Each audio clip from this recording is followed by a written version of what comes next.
Assalamualaikum warahmatullahi wabarakatuh. Sana Minangkabar. Di kesempatan kali ini Minangkabar hadir di daerah Matua, atau dalam penulisannya Matur ya.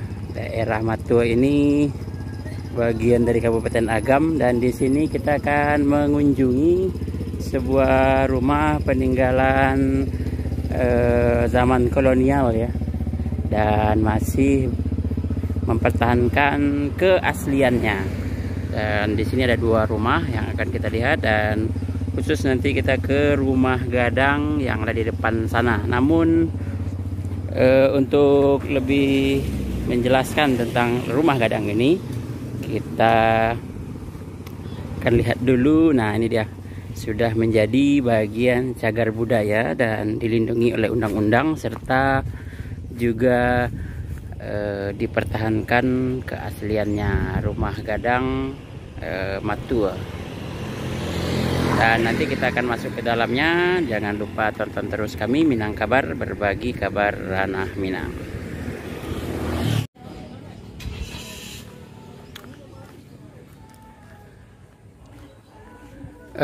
Rumah gadang yang akan kita lihat ini sebenarnya adalah rumah gadang yang bernama ya, bukan rumah gadang Matua, namun lebih lengkapnya rumah gadang Angku Putih.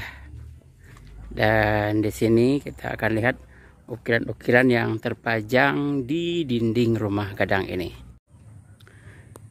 Rumah gadang Tuanku Alam Putih ini diperkirakan dibangun tahun 1885 ya.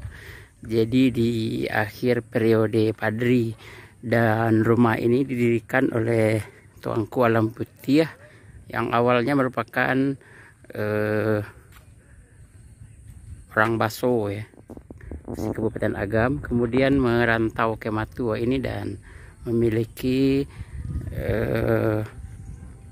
ekonomi yang cukup bagus. Akhirnya beliau mendirikan rumah gadang ini.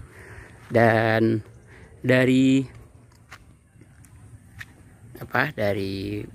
konstruksi bangunannya kita lihat rumah gadang ini memiliki 4 gonjong, kemudian memiliki beranda depan, jenjang untuk naik di bagian tengah, dan dinding-dindingnya dihiasi dengan ukiran-ukiran khas Minangkabau.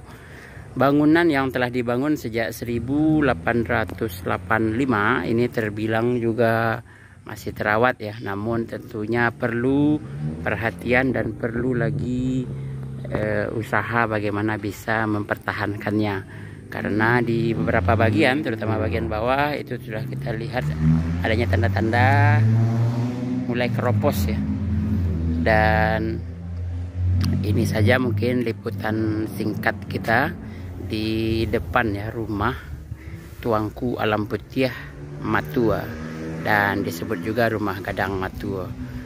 Sedikit tambahan informasi untuk bangunan ini, lebih kurang berukuran sekitar lebarnya 18 meter dan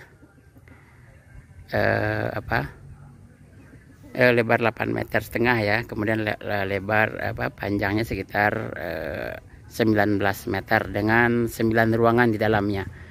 Dan untuk lebih lengkapnya tentu kita harus juga minta izin kepada keluarga ya yang ada menghuni rumah ini. Dari kami Minangkabar ya, liputan singkatnya nah dari halaman inilah, dan kita tutup. Assalamualaikum warahmatullahi wabarakatuh. Jangan lupa tonton terus Minangkabar, berbagi kabar ranah Minang.